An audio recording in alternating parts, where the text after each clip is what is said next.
En este video aprenderás qué es y cómo funciona Java, la máquina virtual de Java, el JDK y su instalación, programación básica con Java, ciclos, arreglos, la memoria, el stack y el heap, diferencias entre tipos primitivos y referencia, cómo funcionan los arreglos multidimensionales o matrices, introducción a programación orientada a objetos, diferencia entre objetos y referencias. Bienvenidos y comencemos.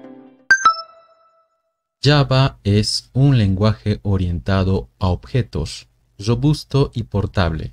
Java es un lenguaje compilado, donde un compilador traduce el código escrito en Java a otro código, pero no directamente traducido a un código que una máquina o computadora pueda entender, sino a uno intermedio, llamado bytecode. Este bytecode corre en lo que se denomina máquina virtual de Java, o JVM. Para trabajar con Java, tiene ciertos componentes. El más importante es el Java Development Kit, o JDK, donde podemos encontrar herramientas como el compilador de Java, llamado Javac, y la máquina virtual de Java, o JVM. Para compilar el código escrito en Java, se pasa como parámetro al compilador Javac el nombre del archivo con el código Java. Para correr el bytecode compilado, se le pasa como parámetro a Java que interpreta el bytecode a código máquina que la computadora entiende y ejecuta. Descargar JDK. Si aún no tienes instalado el JDK, puedes descargarlo e instalarlo de esta forma. En un navegador, buscar el JDK. Selecciona la página de Oracle. Busca las versiones disponibles. Selecciona tu sistema operativo. En caso de Windows, están estas opciones. Descargar el MSI Installer.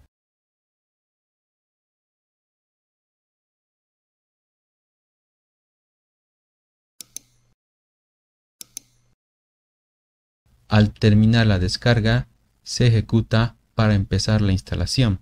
Se puede usar la ruta por defecto, pero selecciono otro. Y ahora comienza la instalación. Una vez concluida, se prueba si las herramientas están disponibles para su uso, concretamente desde la consola o símbolo del sistema, CMD, verificando la versión de la herramienta Java y devuelve la información correcta. Ya no es necesario registrarlo en el path del sistema. El instalador ya lo ha hecho. Escribiendo código. Para una mejor organización, los archivos del código Java los dejo en una carpeta específica. Ahora, para escribir y editar el código Java, usaré un editor de texto muy básico, como es el Notepad++. Se puede usar el bloc de notas u otro editor de texto plano. En Notepad++ selecciono la opción Abrir carpeta de trabajo y busco la carpeta destinada para guardar los archivos del código Java. De esta forma puedo ver los archivos en la carpeta o crear nuevos archivos ahí mismo usando solo el editor Notepad++. Crear el primer programa en Java con el nombre P en mayúscula 01.java. Ahora, en la consola, ubicarse en la carpeta de trabajo. Para más comodidad, con el comando dir se puede ver el archivo creado para el primer programa llamado p01.java. Compilar y ejecutar.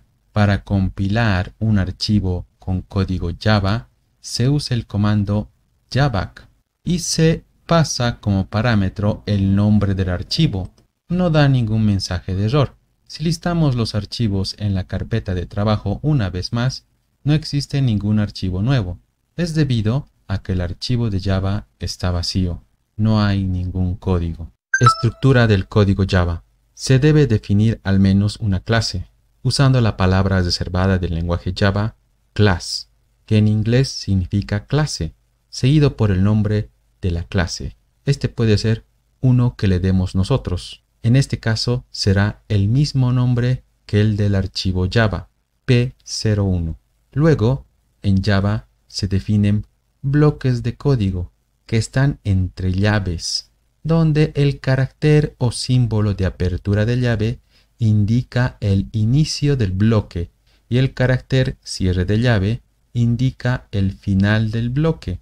En este ejemplo tenemos un bloque de clase llamado P01 entre las líneas 1 y 2. Probamos una vez más la compilación. Al listar los archivos con dir, se puede verificar la existencia de un nuevo archivo correspondiente al archivo del bytecode compilado de nuestro ejemplo, llamado p01.class. Uno de los elementos básicos de una clase son los métodos, que se definen mediante el tipo de retorno, el nombre del método, los parámetros que recibe y sus modificadores de acceso. Un programa en Java debe definir un método especial que sirve como punto de entrada al programa, con unas especificaciones puntuales, e indicar el bloque del método que va entre llaves. De esta forma, se tiene lo mínimo para compilar y ejecutar un programa en Java. Cuando se ejecuta, solo inicia y termina, sin hacer algo más. Para poder tener un resultado visual, se usa un servicio de Java para imprimir o desplegar mensajes en la consola mediante este método llamado system.out.print, que imprime un mensaje y un fin de línea.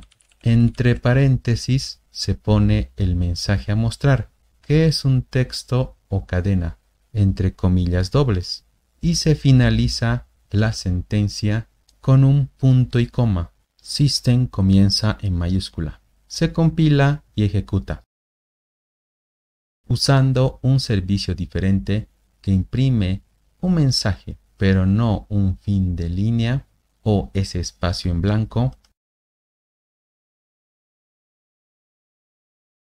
Con el mismo ejemplo desplegado, varios mensajes en diferentes llamadas se muestran todos los mensajes en una sola línea, aunque se hagan varias llamadas al servicio de imprimir. Si en el segundo mensaje se requiere imprimir al final del mensaje un fin de línea, el siguiente mensaje también se imprime a partir de esa posición. Variables. Las variables permiten guardar información. Para definir una variable se indica el tipo y un nombre. La palabra reservada de Java int indica un tipo de dato entero y se finaliza con un punto y coma. Para usar la variable se tienen dos opciones: leer o escribir, o guardar un dato. Para guardar un dato en una variable se indica el nombre de la variable y el operador de asignación, carácter igual. Luego, un valor del tipo de la variable y se finaliza con un punto y coma. Para usar la variable o leer el valor almacenado en ella, basta con apuntar el nombre de la variable y su valor es leído y puede ser usado, en este caso, como parámetro para ser imprimido por consola. La clase P02 no se ha encontrado. Renombrar a P02. Se compila y ejecuta. El mensaje mostrado es de 1, que fue el dato almacenado en la variable A. Después se lee ese valor almacenado en la variable A y este se manda para ser imprimido. Y eso es todo lo que el programa hace.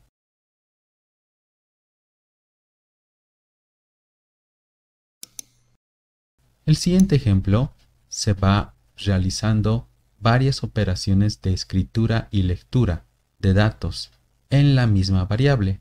Al correr el programa se tiene que se guarda el valor de 1 en la variable A. Después se lee su contenido, que es mostrado por consola. Luego se guarda otro valor, que es 2, en la variable A. Se vuelve a leer el valor almacenado y se muestra por consola.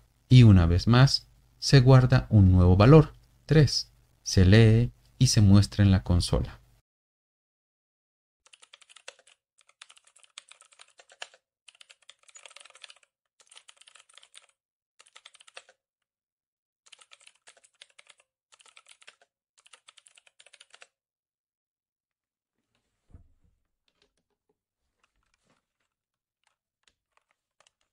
En el siguiente ejemplo tenemos definido dos variables, A, B y C. Se declaran e inician las variables A y B con los valores de 1 y 2 respectivamente. Se declara una variable C y se le asigna una expresión aritmética.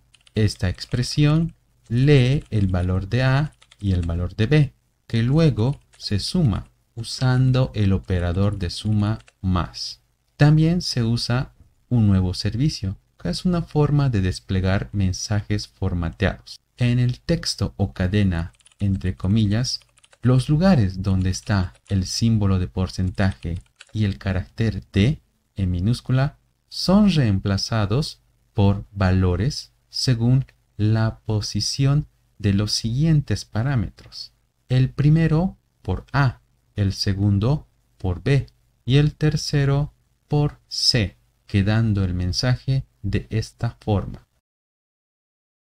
Para escribir menos código, las llamadas a funciones de Java que permiten interactuar con la consola a través de system.out. y el nombre del servicio se hace de la siguiente forma, especificando al principio del archivo Java el siguiente código: import static java.lang.system.out. De esa forma ya no es necesario poner system, solo out. Y el nombre del método a usar. Tipos de datos. Java tiene dos tipos de datos, tipos primitivos y tipos referencia. De estos tipos de datos ya se ha usado int. Ahora probemos con otros tipos de datos. Definimos una variable del tipo string llamada A con el valor de el texto A entre comillas dobles. Se imprime este valor. Definimos una nueva variable del tipo boolean llamada B con el valor de true. Se imprime este valor. Se define una nueva variable del tipo float llamada C con el valor de 1.5 f. Se imprime este valor. Se define una variable double con el nombre D y el valor de 1.5 y se imprime su contenido.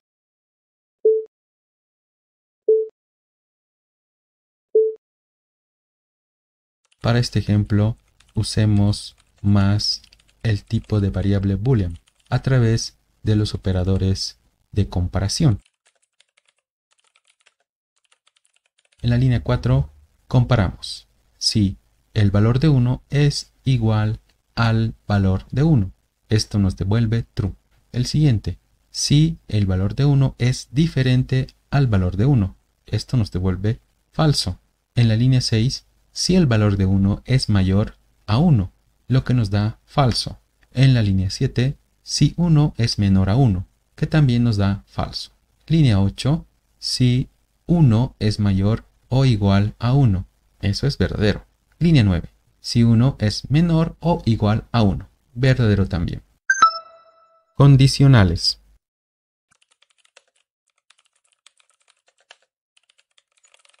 En este ejemplo vemos una estructura condicional llamada if en la línea 7, que entre paréntesis recibe una expresión booleana del operador de igualdad entre las variables A y B, y también se define su propio bloque entre llaves.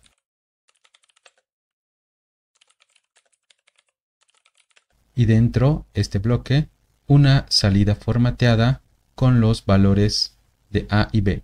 Cuando corre este programa, creamos la variable A con el valor de 1 y la variable B con el valor de 2. Y en la línea 6 se imprime la evaluación de si A es igual a B. Entonces, leemos el valor de A, que es 1, y leemos el valor de B, que es 2. Y se compara. 1 es igual a 2. El resultado nos devuelve falso, que es la misma operación que se evalúa en el if de la línea 7. Al ser falso, no ingresa a ejecutar lo que está dentro del bloque if, que es la línea 8, y simplemente el programa termina. Con este otro ejemplo, creamos una nueva variable c del tipo boolean y se le asigna directamente la expresión de comparación, si A es igual a B, que es exactamente la misma del anterior ejemplo. El valor de la variable c se imprime en la línea 8, dándonos falso, y también se evalúa en el if, en la línea 8. Al ser falso, no se ejecuta lo que está dentro del bloque if, y el programa termina. En el siguiente programa tenemos una variación con más evaluaciones. La primera evaluación de la línea 6 es la misma, de igualdad. Si los valores son iguales, se ejecuta lo que está dentro del if en la línea 9. En la línea 12 tenemos otra evaluación de comparación entre A y B, si A es mayor a B, y el resultado se almacena en la variable c. Se imprime el valor y se evalúa por el if. Si este valor en c es verdadero, se ejecuta el bloque if, que es la línea 15. En la línea 18, una nueva evaluación. Si A es menor a B, se imprime el resultado, se evalúa el valor de la variable c y si es verdadero, se ejecuta la línea 21. Al correr el programa, solo vemos la salida de la línea 21 y no en la línea 9 ni en la línea 15, ya que los valores de c en la evaluación if de la línea 8 y la línea 14 es falso. Por lo tanto, no se ejecuta ninguno de estos ifs, pero sí el de la línea 20, pues el valor de c en ese punto es verdadero.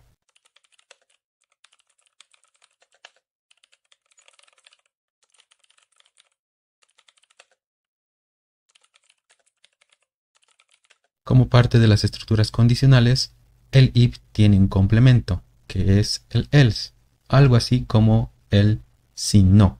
En la línea 6, si se cumple la condición de que A es igual a B, se ejecuta el bloque de código dentro de este if, que es la línea 7. Si no es verdadero, se ejecuta el bloque de el else, que es la línea 9.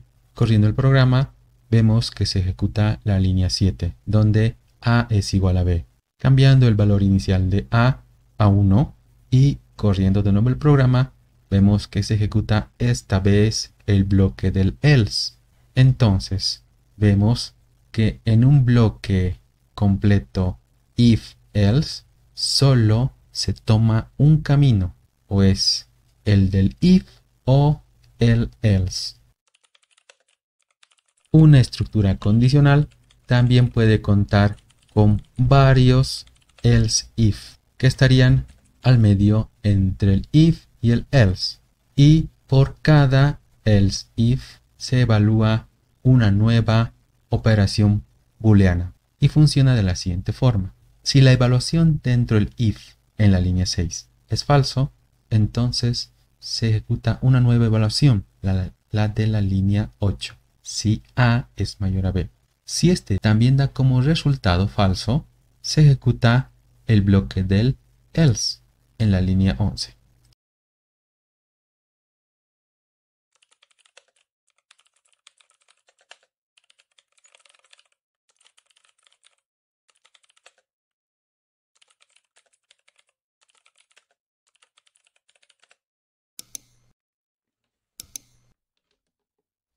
Ya se ha usado el operador aritmético de suma.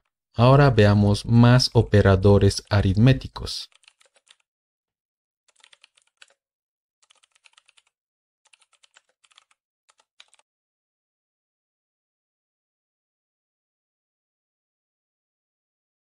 Línea 6. Operación de suma entre dos variables. La línea 7 se muestra el resultado de esta operación. Línea 9. Operación de resta. Línea 12. Operación de multiplicación.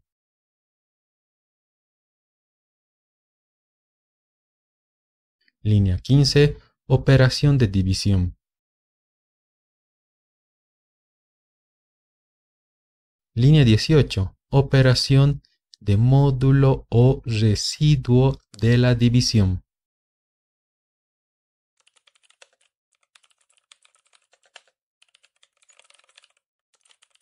Revisemos más sobre este operador de módulo con más ejemplos.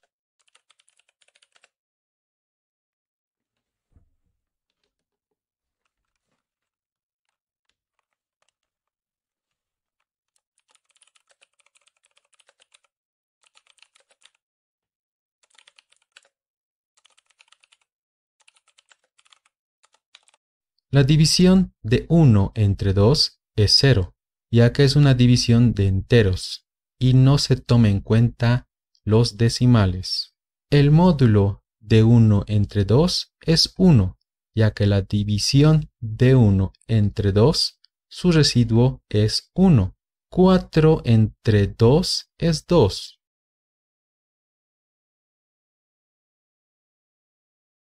4 módulo 2 es 0. No hay residuo entre la división de 4 entre 2. 5 módulo 2 es 1. 6 módulo 3 es 0.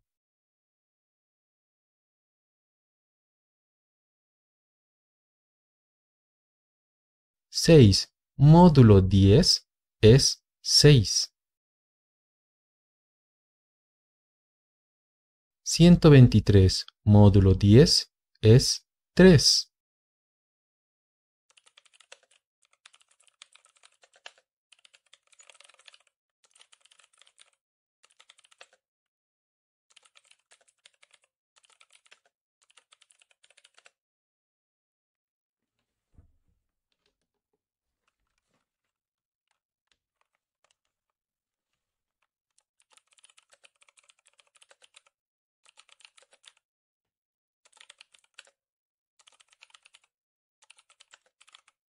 Dos módulo 2 es 0, verdadero. 4 módulo 2 es 0, verdadero. 1 módulo 2 es 0, falso.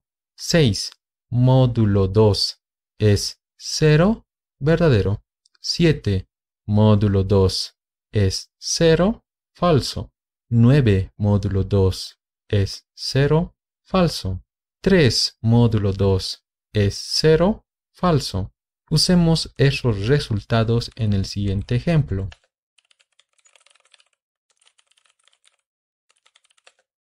Saber si el módulo de un número entre 2 es igual a 0 es un método para ver si ese número es par.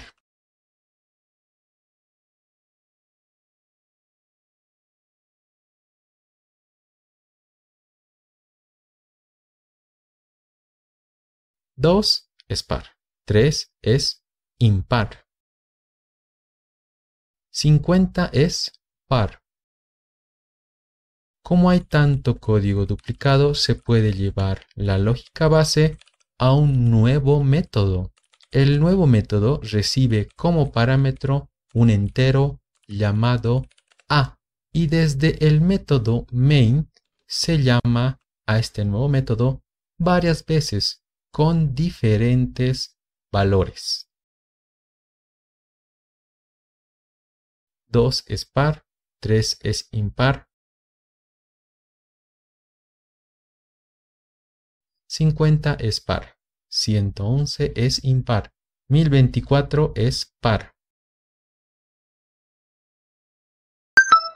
Ciclos. Hasta ahora, el flujo o secuencia de instrucciones a ejecutar siempre fue de arriba hacia abajo.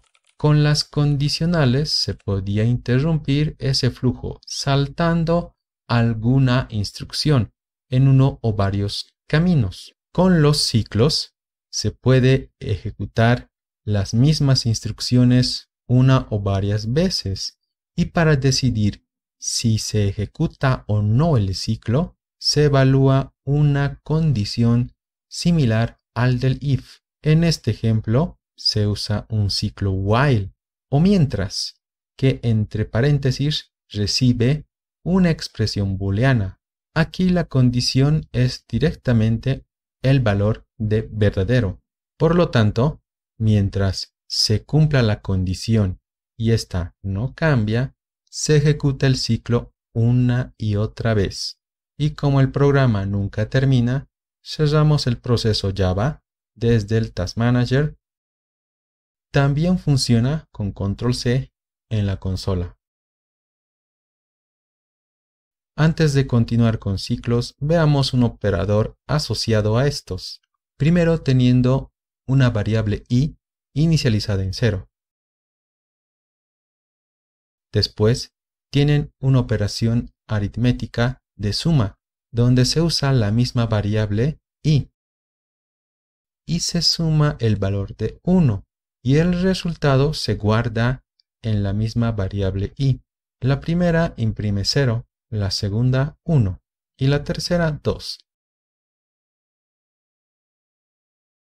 Al final 3. Probando el incremento de una variable en un ciclo. Es muy rápido, no se aprecia bien.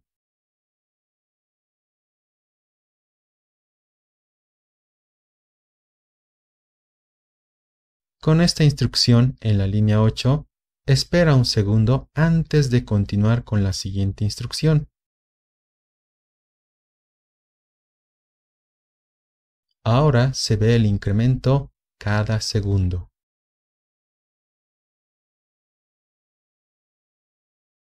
Una instrucción break lo que hace es terminar un ciclo. Al estar dentro de una condicional if, cuando se cumpla la condición, entra en el if y ejecuta el break, rompiendo o terminando el ciclo. Como la condición es cuando i sea mayor a 3, se imprimen valores del 0 al 3. Se puede tener algo similar moviendo la condición directamente a la evaluación en el while.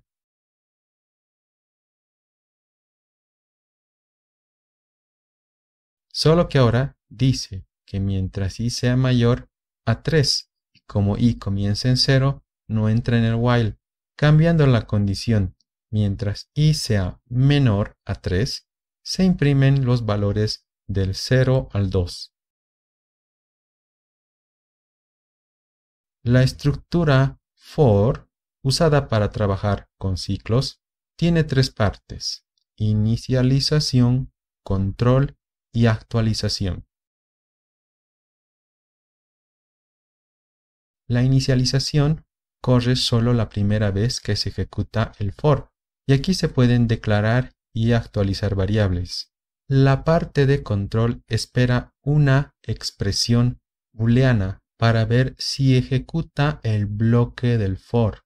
La última parte de actualización se ejecuta al terminar el ciclo o iteración.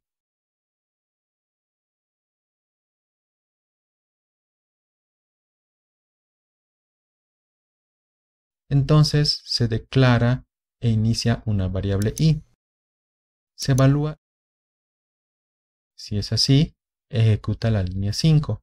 Pasa a actualizar la variable i, incrementando en una unidad. Luego, antes de comenzar un ciclo, evalúa la condición de si i, que ahora es 1, es menor a 3. Como es verdadero, entra en el for, imprimiendo el valor de i. Se actualiza i a 2. Se evalúa i menor a 2. Verdadero. Entra en el for, imprime el valor de i. Se actualiza i a 3. Se evalúa si i es menor a 3. Falso. Termina el for, pasa a la siguiente instrucción y termina el programa.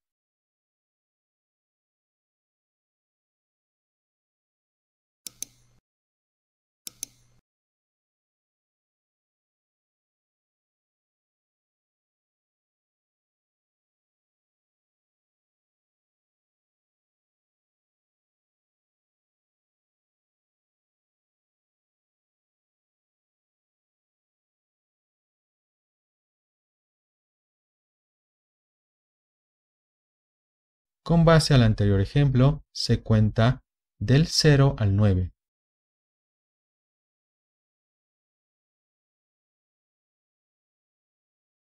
Sacando un mensaje formateado con los valores de i en cada iteración.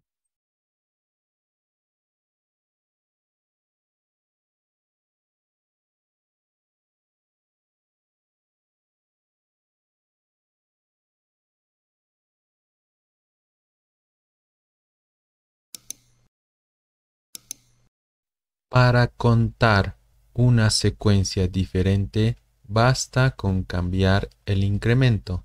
Por ejemplo, para contar números pares, se incrementa de 2 en 2.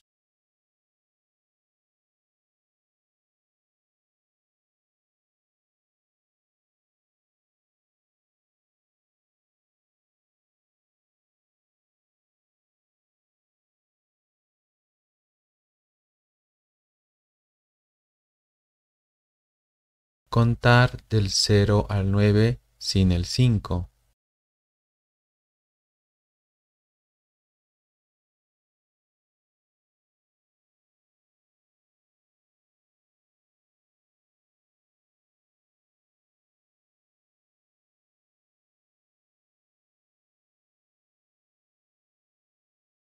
Cuando i sea 5, entra en el if y ejecuta la instrucción de la línea 7, continue, que termina la iteración y va por la siguiente, es decir, que no ejecuta lo que está después de esta instrucción en esa iteración. Break ya se vio con el while. Aquí, además de saltar el 5, cuando i sea 7, el ciclo termina.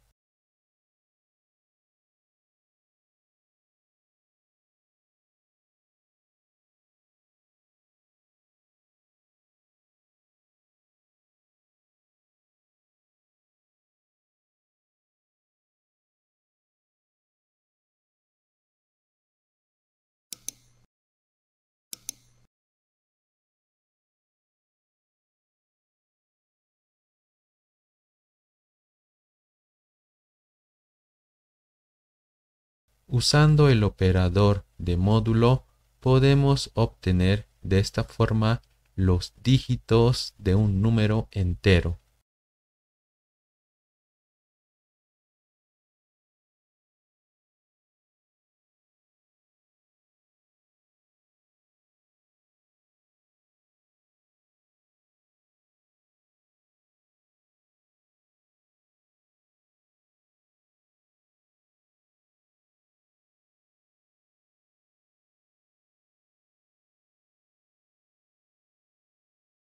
El factorial de un número, que se obtiene como la multiplicación desde 1 hasta el número operado.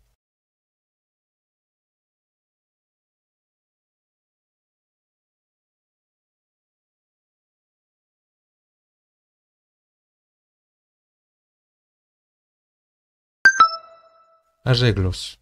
Comenzando por los arreglos unidimensionales, son un grupo de datos del mismo tipo, ubicados de forma consecutiva, uno detrás del otro, al que se accede por el nombre de la variable y un índice que indica un lugar concreto en el arreglo, cuyo primer elemento se encuentra en la posición 0 o el índice 0. Este ejemplo tenemos un arreglo de enteros que van del 1 al 5. Con un ciclo for recorremos el arreglo de forma práctica, incrementando el índice de acceso en cada iteración, y mientras el índice sea menor a la longitud del arreglo, siendo la última posición del arreglo su longitud menos 1, ya que comienza desde la posición 0.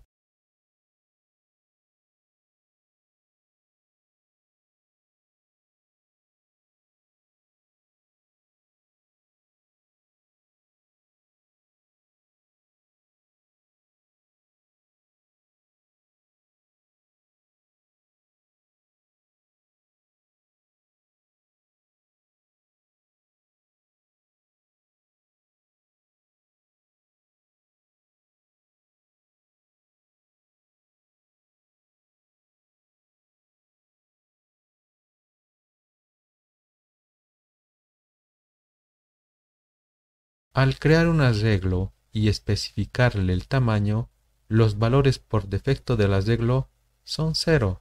Con un for se cambian los valores uno a uno.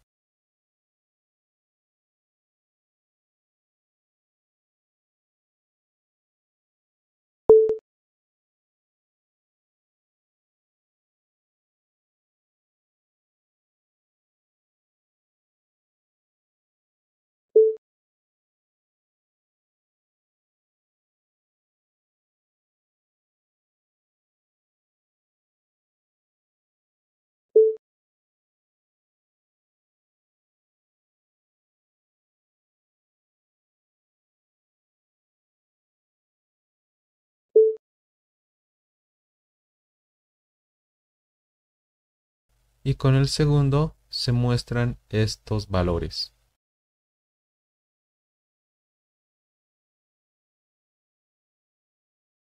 Sumar los elementos de un arreglo.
Contar los valores par en un arreglo.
Teniendo dos arreglos del mismo tamaño, puedo recorrer ambos con un solo ciclo for.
intercalar o juntar dos arreglos en un tercer arreglo.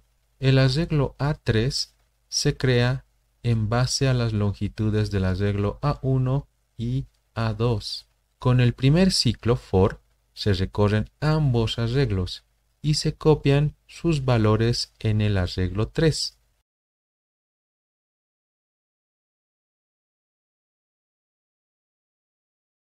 Invertir un arreglo, es decir, que lo que está al principio del arreglo vaya al final y viceversa. Aquí se usa un segundo índice que apunta al final del arreglo. El índice que apunta al principio del arreglo se va incrementando en cada iteración, mientras que el que apunta al final se va decrementando, pero solo será la mitad del arreglo en iteraciones, con una variable auxiliar que sirve como intermediario entre una posición del arreglo y otra.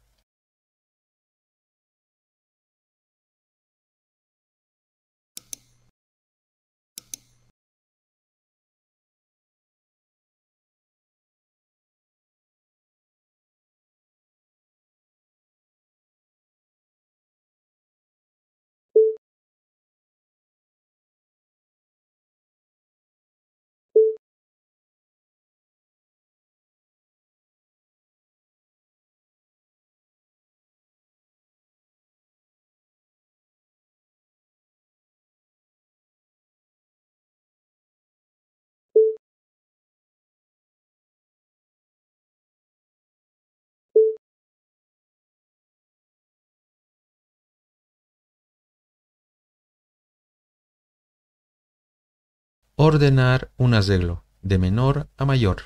Aquí se usa dos ciclos for anidados. El externo, que va desde el primer elemento hasta el penúltimo, y el interno, que va según el índice del for externo, más 1, hasta el último elemento del arreglo. Después, una comparación de si el elemento en el índice i es mayor al elemento en el índice j. En ese punto se realiza un intercambio. Así el arreglo se va ordenando en cada iteración.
Variables y memoria.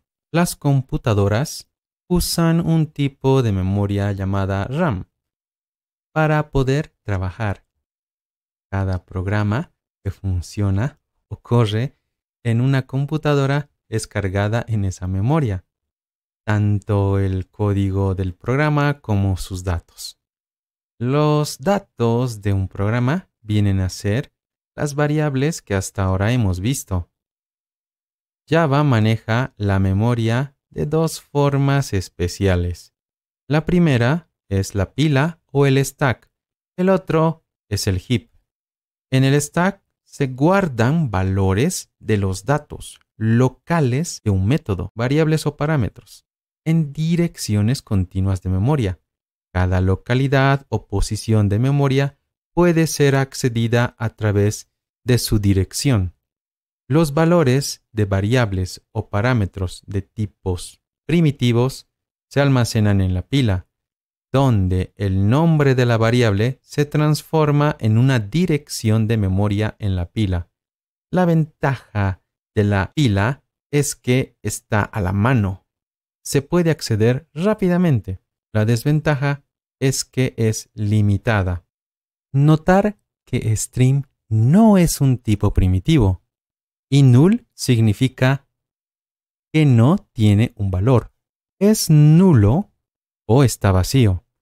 La variable s del tipo string es una referencia que también se almacena en el stack. Pero este valor tiene otro significado. Tipos de datos, referencia. En Java, la memoria llamada heap, que se usa según sea necesario, de la que se pide libremente más espacio y puede ser bastante amplio según las capacidades de la memoria física en la computadora. Los valores almacenados en el heap se los conoce como objetos.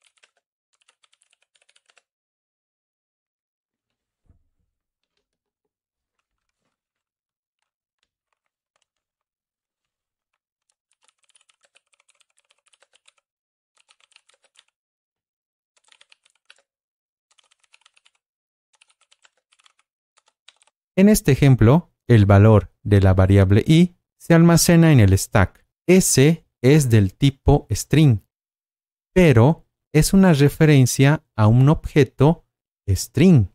El valor de la referencia se almacena en el stack, pero el objeto al que hace referencia se guarda en el heap.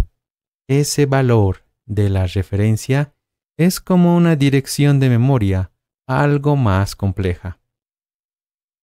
A es una referencia del tipo arreglo de enteros. Toda variable tipo referencia puede tener un valor de nulo o null, que indica que no hace referencia a ningún objeto. Null también es el valor por defecto de una referencia. Después se crea un arreglo de 3 enteros en el heap y una referencia que se devuelve y se almacena en la variable a. Luego se crea una variable a1 que es una referencia del tipo arreglo de enteros y se copia el valor almacenado en la variable a. Entonces, el arreglo que vive en el heap en la dirección E59A tiene dos referencias en el stack. A y A1. No son dos arreglos diferentes. Es un mismo objeto con dos referencias.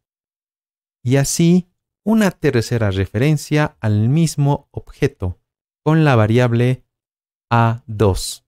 A través de la referencia en el índice 0, se guarda el valor de 0 en el primer elemento del arreglo, que ya era 0.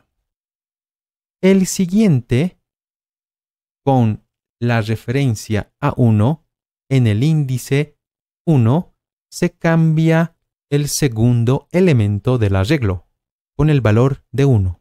Al final, usando la referencia A2, en el índice 2 se guarda el valor de 2 en el tercer elemento del arreglo.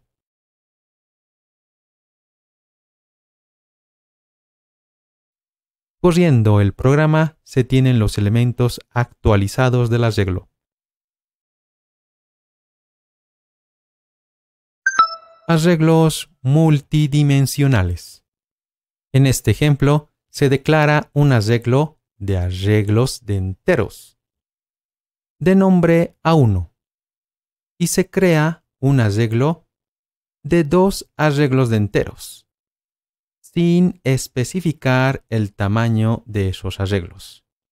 Entonces, esas referencias son inicializadas con el valor de null y se devuelve la referencia de este arreglo que se almacena en la variable A1.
En este otro ejemplo, también se declara una variable del tipo referencia a un arreglo de arreglos de enteros y se crea un objeto en el heap, un arreglo de 3 arreglos de enteros y cada arreglo de enteros de 2 elementos. Entonces, en el arreglo de arreglos, cada elemento almacena la referencia de un arreglo de enteros. Y en los arreglos de enteros, cada elemento se inicializa con el valor de 0.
Corremos un ejemplo similar y vemos el valor en cada elemento de los arreglos. O matriz de enteros de 3 filas por 2 columnas.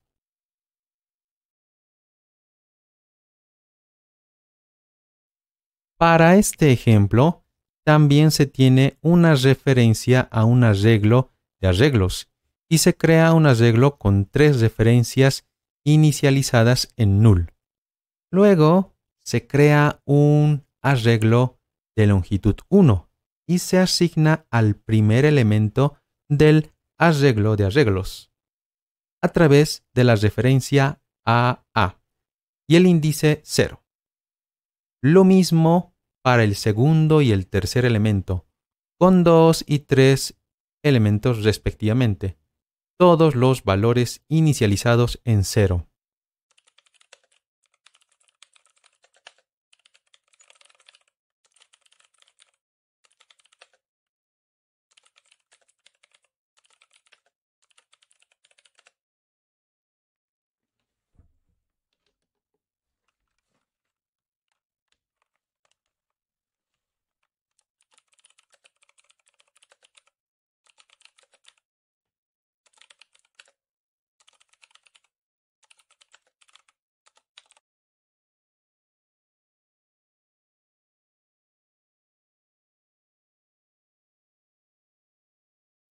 Otra forma de crear una matriz o arreglo de arreglos es indicando los elementos de cada arreglo y el total de arreglos con valores específicos para cada uno de los elementos en todos los arreglos, que bien pueden ser de diferentes longitudes.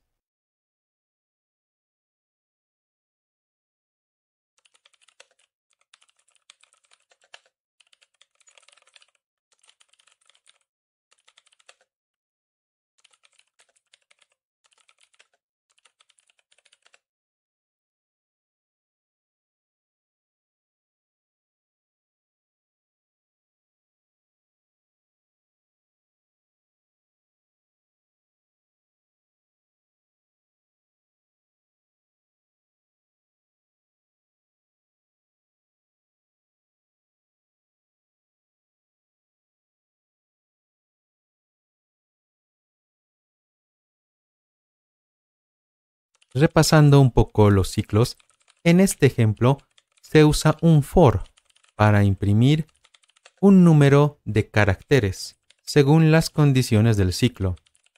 Si dentro del ciclo se tiene otro ciclo for con sus propias condiciones, este segundo ciclo o for interno se ejecuta al igual que cualquier otra sentencia dentro del mismo ciclo for o ciclo externo. Y al estar la función de imprimir asterisco, se ejecuta el número de iteraciones del for interno, que es 4, multiplicado por el número de iteraciones del for externo, que también es 4, con un resultado de 16 caracteres impresos. Al agregar un fin de línea después de terminar con el for interno, se imprimen 4 asteriscos en cada línea. Si se imprime unos espacios extra, el resultado de la salida es más notorio, teniendo esa especie de cuadrado de caracteres, que puede cambiar según los parámetros en cada for y las decisiones de cuándo imprimir la salida, como al cambiar el índice de inicio del for interno dependiendo del índice del for externo, que va en incremento, en cada siguiente iteración del for interno, sus ciclos se decrementan, teniendo como resultado esa especie de triángulo de asteriscos. Reponiendo el índice del for interno inicializado en 0 y agregando algún control para la decisión de imprimir o no el asterisco, con el índice del for interno o columna para columnas par. Solo se imprimen las columnas 0 y 2. Si se cambia a solo impares, y cuando no se imprime el carácter que imprima un espacio en blanco, entonces se imprime solo las columnas 1 y 3.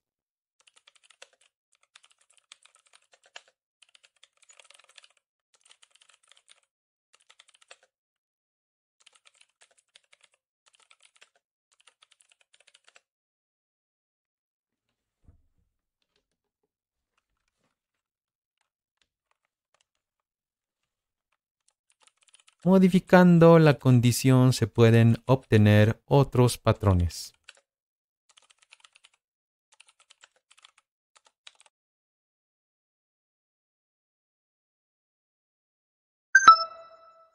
Métodos.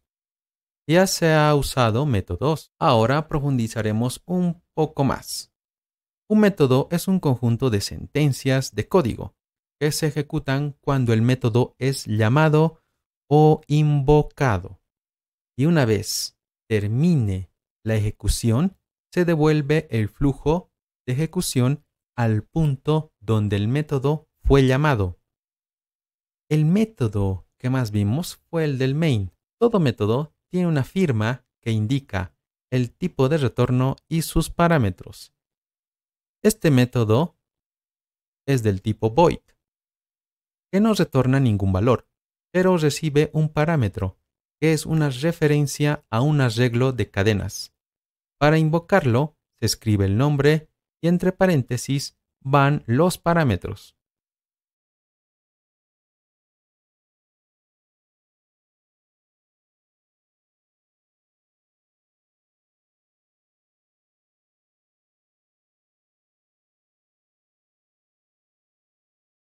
Invocar al método main dentro del mismo método no parece tan buena idea. Otros métodos que se han utilizado bastante son los del tipo librería o utilidades de Java, que vienen con el system.out. Aquí, println imprime el valor de la referencia de args.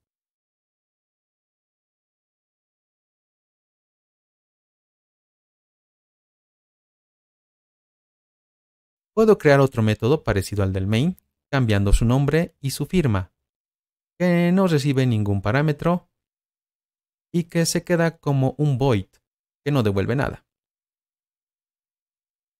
Se invoca al nuevo método desde el main e imprime el mensaje. Luego agregamos uno nuevo, donde este ahora tiene un tipo de retorno, un int.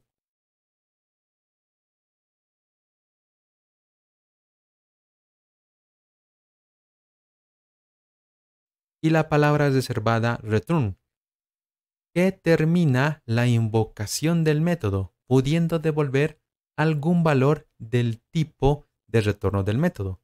Aquí simplemente el valor de 1. Al invocar el método, el valor retornado se asigna a la variable a.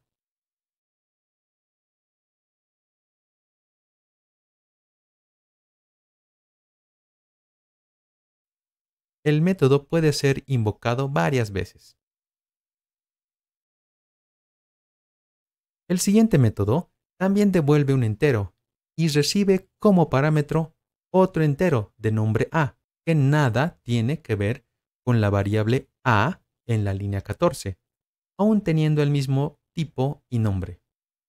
Están en contextos diferentes, uno en el método main y el otro en el método echo, que retorna el valor del parámetro que recibe.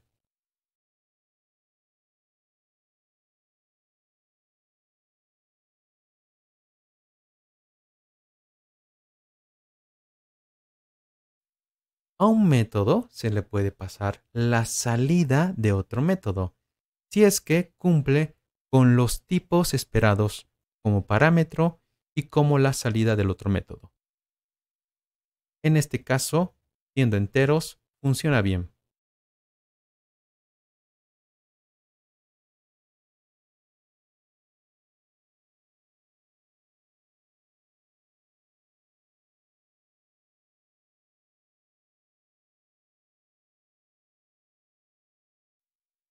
Otro ejemplo.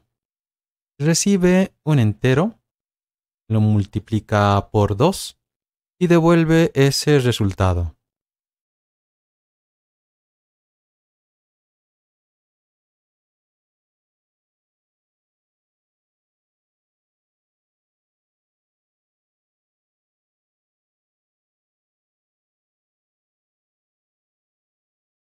El siguiente recibe dos enteros, A y B. Los suma y devuelve el resultado.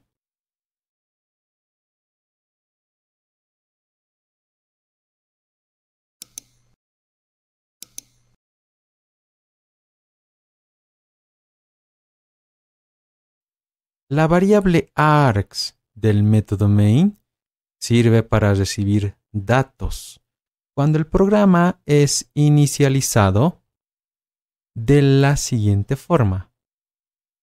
Se ejecuta el programa sin ningún otro dato. El arreglo args está vacío y con un tamaño de 0 sin elementos. Al pasarle por línea de comandos uno o varios argumentos después del nombre, estos argumentos, separados por un espacio, estarán disponibles en el arreglo args para usarlos en el programa. En esta aplicación, cuando el arreglo args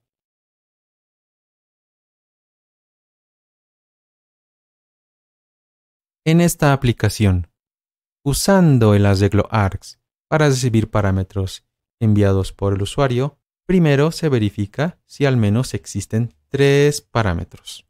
Caso contrario, se termina la invocación del método main mediante la instrucción return. Como el método main es void, no devuelve nada, por lo tanto return está vacío.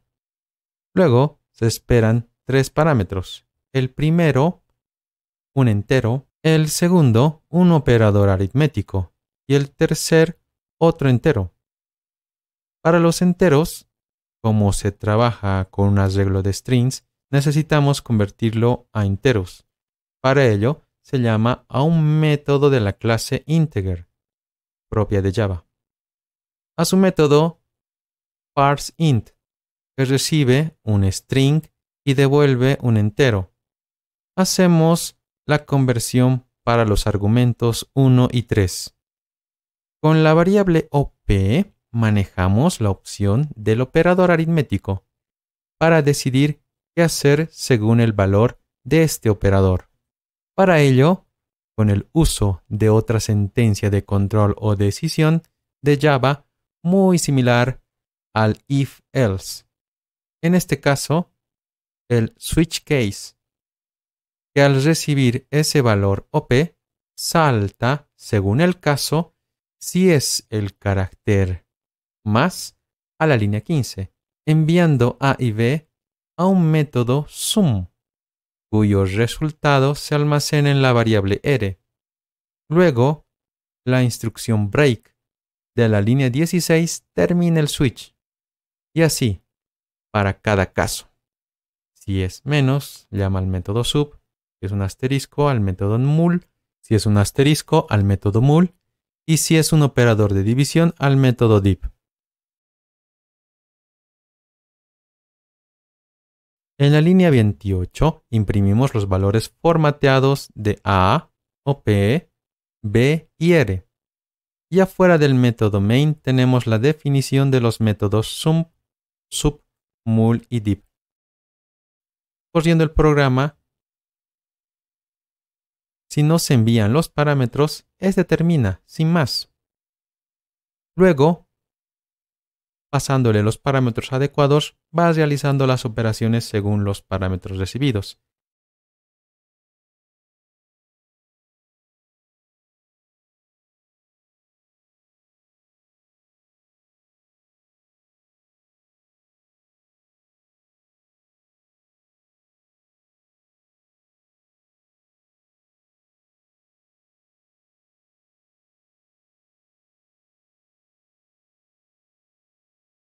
Hay un problema con el carácter asterisco para la multiplicación. Lo cambiamos por X y ya trabaja como se esperaba.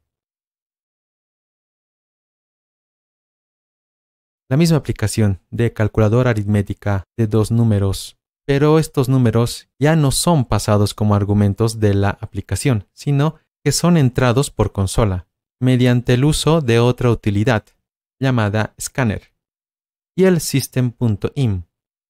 Para usar la clase scanner, se necesita usar el nombre completo, que es java.util.scanner, pero también se puede especificar que scanner se refiere a la clase colocando al principio del código un import java.util.scanner y esperando que el usuario ingrese algún valor, el objeto im llama al método nextInt, devolviendo un entero que el usuario ha introducido. Lo mismo para el siguiente número. Y para la operación se necesita leer una línea de entrada extra. Y luego la operación en la línea. Alternativamente al scanner se puede usar otro método de system, com system y su método console y el método readline.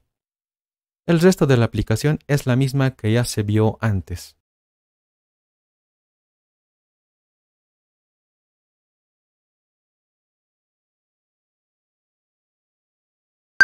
Tipos personalizados. Programación orientada a objetos. El antecitos. En Java podemos definir nuestros propios tipos de datos o variables, haciendo uso de una clase, que podemos ver como un nuevo tipo, pero que es un tipo referencia.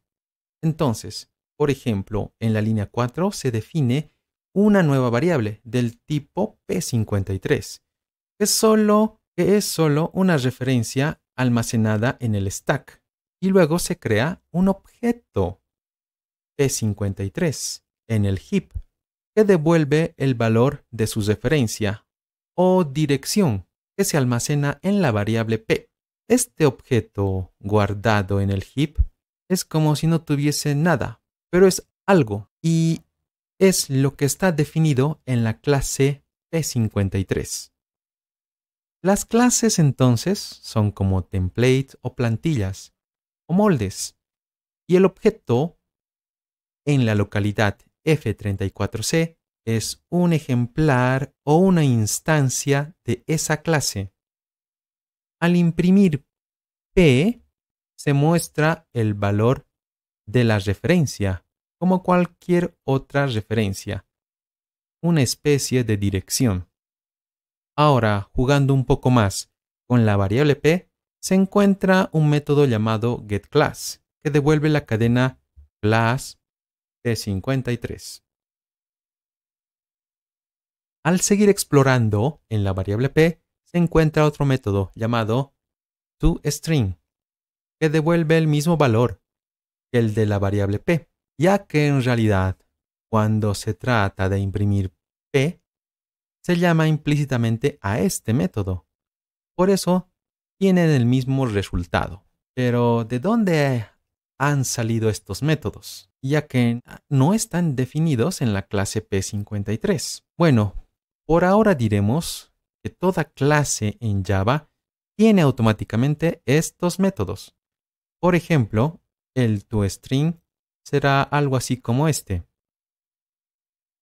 Ahora lo estamos definiendo explícitamente en la clase. Al dejar ese método así y probar el programa, vemos que tanto al imprimir la variable directamente como al llamar al toString, se muestra el mensaje especificado en la línea 11. Esto en Java se llama sobreescribir un método.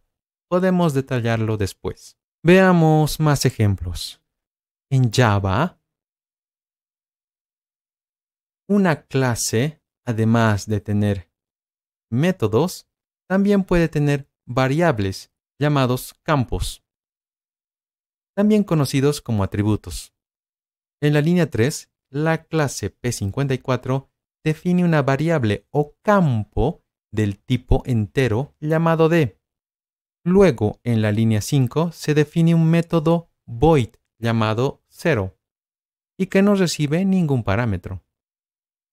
Dentro de este método se accede a la variable d, cambiando su valor a 0.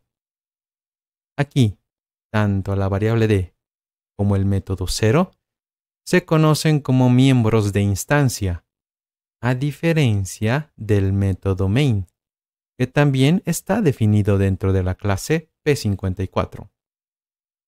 Main es static, lo que significa que puede ser usado sin necesidad de una instancia, a través de la clase static o miembros de clase. En cambio, d y 0, al no ser static, solo pueden ser usados mediante una instancia u objetos, valores del tipo P54. Al coser el programa en la línea 11, se imprime el valor de la variable o campo d perteneciente al objeto referido por la variable p o p.d y resulta 0, lo que es esperado, ya que el valor por defecto de una variable del tipo entero definida en una clase es 0. En la línea 12 se guarda el valor de 123 en la variable d del objeto referido por p.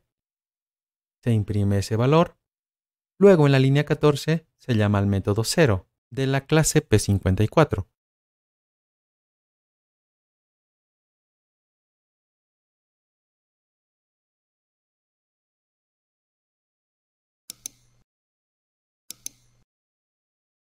Para el objeto que vive en la dirección F34C, que en ese método se accede a la variable d, cambiando su valor a 0. Se imprime con ese resultado. Luego, en la línea 16, se declara otra variable del tipo P54, llamada P1, y se asigna una copia de la referencia de P. En ese punto, no se ha creado más instancias de la clase P54.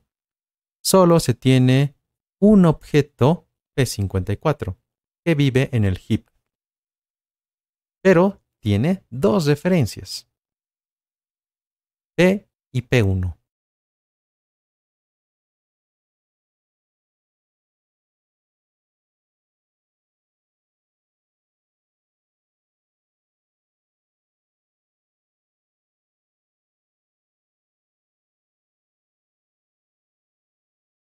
En este ejemplo, que es el mismo que el anterior, pero todo el código de la clase se movió a una nueva clase llamada A, y solo el main se quedó en la clase de trabajo, llamada P55, y ambos dentro de un archivo con el nombre p55.java.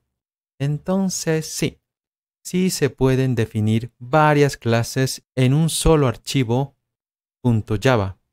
Pero solo una clase puede ser public y tiene que tener el mismo nombre del archivo, sin el .java. Después, dentro de la clase A, está un nuevo método en la línea 9, llamado d en mayúscula, que retorna un entero y no recibe parámetros. Dentro de ese método, en la línea 10, retorna la variable definida en la línea 3, inicializada con el valor de 123. Al compilar el archivo p55.java, si buscamos la salida, se ve un archivo p55.class, como siempre.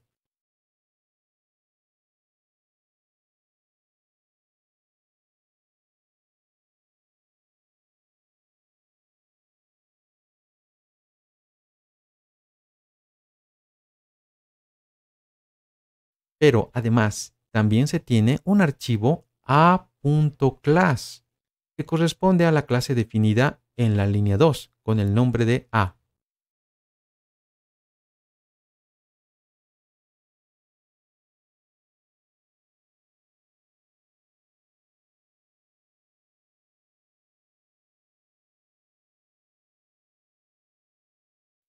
Después se crea una instancia A, se asigna a la variable A en minúscula, se imprime su variable D, se llama a su método 0 y se vuelve a imprimir su variable d.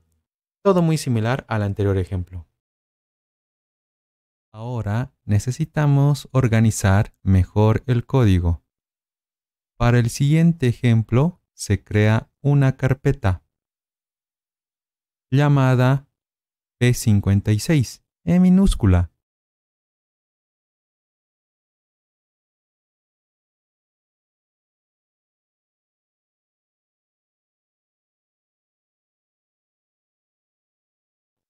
Y dentro un nuevo archivo llamado p.java. Java organiza el código en paquetes, que son nombres en minúscula, y refleja una estructura de carpetas.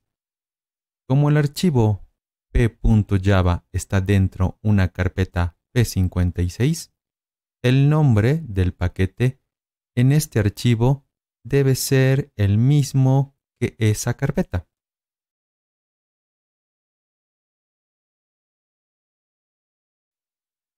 Luego del package vienen los imports.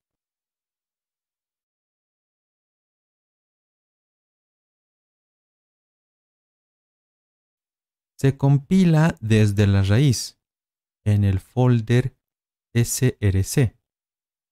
Y además del nombre, antes se pone la ruta con la barra inclinada, indicando dónde está el archivo. Listando el contenido del folder, se ve que están los archivos tanto p.java como p.class.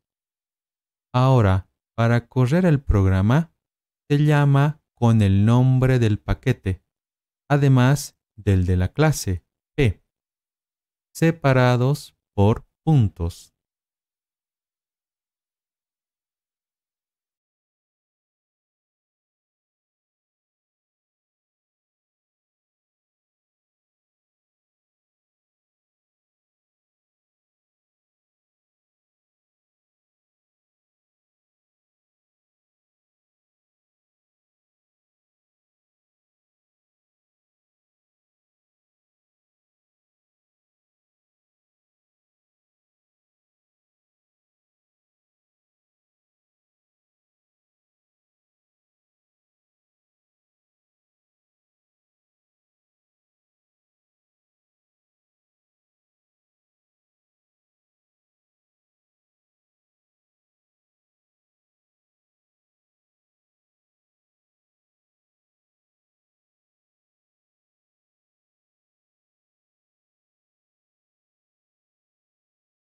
Se crea una clase llamada persona con dos variables o campos, uno del tipo string llamado nombre y el otro edad del tipo int, ambos como public.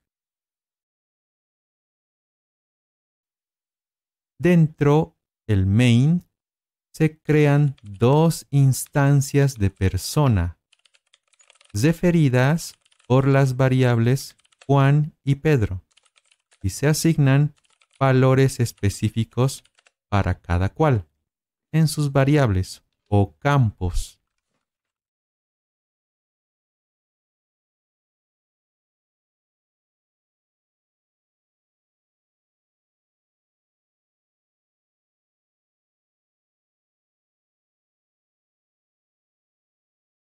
En la salida se reflejan esos resultados.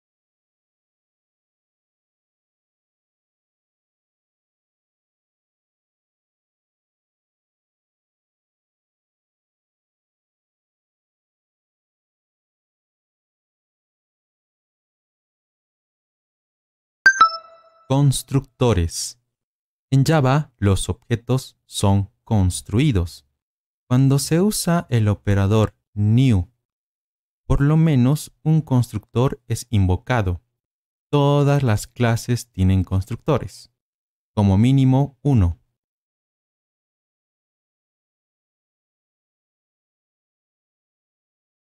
Incluso si ningún constructor fue implementado explícitamente, el compilador agrega uno por defecto, que no recibe ningún parámetro.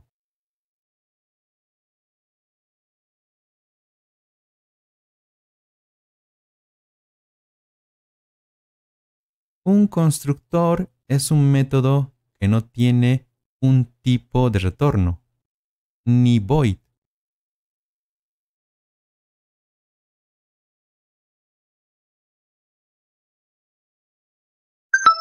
Abstracción. En programación orientada a objetos, la abstracción nos sirve para simplificar un problema o entender un sistema, al enfocarse en los puntos importantes. Dentro del sistema o el ámbito de trabajo, los actores importantes deben ser debidamente identificados, aislarlos unos de otros. Pero estos suelen ser muy complejos. Por ejemplo, si como actor o entidad en el sistema está el concepto de persona, tomo un ejemplar, un representante, del que puedo buscar las características que lo identifiquen, así como su comportamiento, o qué es lo que hace, qué acciones realiza. Pero una persona es muy compleja y tiene innumerables características.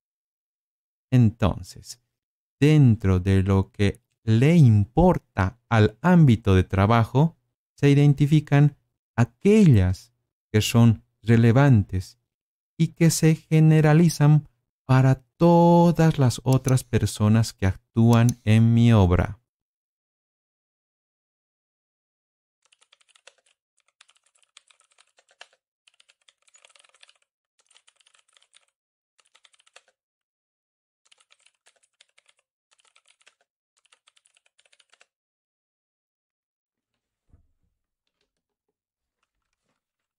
En el ejemplo tenemos una abstracción en la clase persona que representa a una persona del mundo real, con dos atributos, un nombre y una edad, y tiene un comportamiento o sabe hacer algo, que es saludar.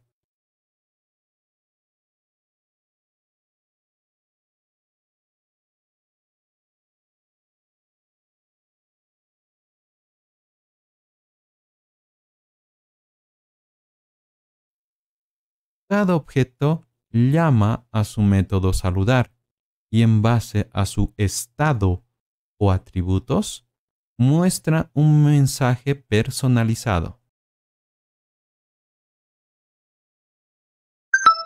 Encapsulamiento.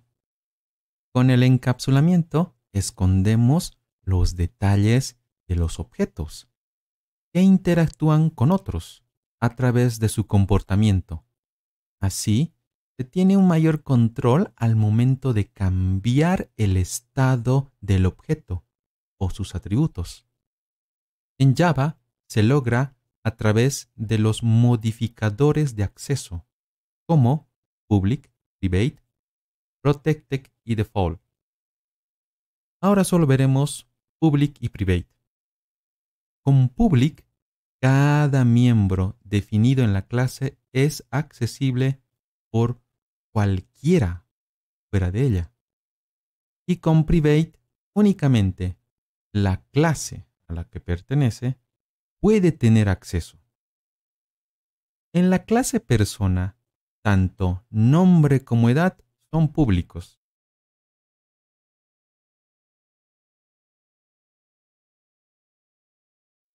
Y por ejemplo, la clase P tiene acceso a ellos.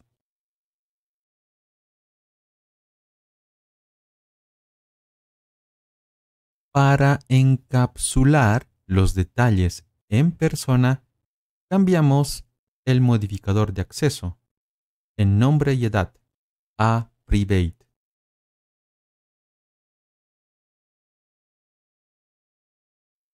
ahora solo son accesibles desde la clase persona.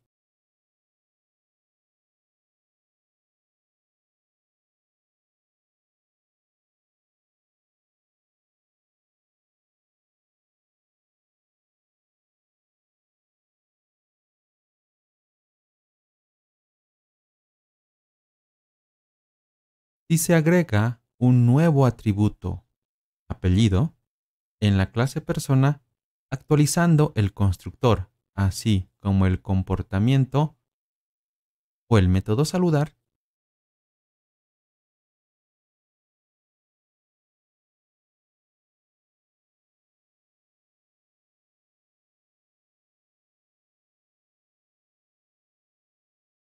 luego la forma en la que se crean estos objetos. Cuando se usan los objetos, no es necesario realizar más modificaciones, solo usarlos como antes. Cuando corre, se ven los cambios, porque está encapsulado. Quien lo usa no tiene por qué enterarse de esos cambios. Asociado al encapsulamiento, en Java tenemos los métodos públicos denominados getters y setters, uno por cada atributo de la clase, que de ser necesario dan accesibilidad a los atributos, pero de forma controlada, donde un getter retorna el valor del atributo específico y un setter lo modifica. Por ejemplo, podemos crear getters y setters para todos y cada uno de los atributos.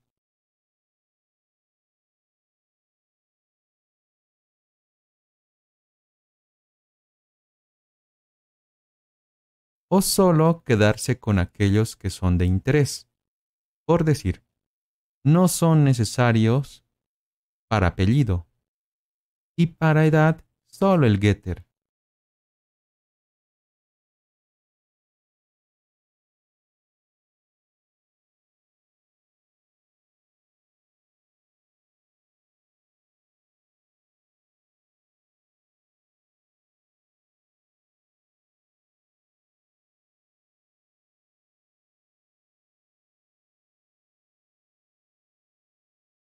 Otra razón es agregar algún funcionamiento o lógica al momento de ser usado. Aquí, cuando se modifica el nombre mediante el setter,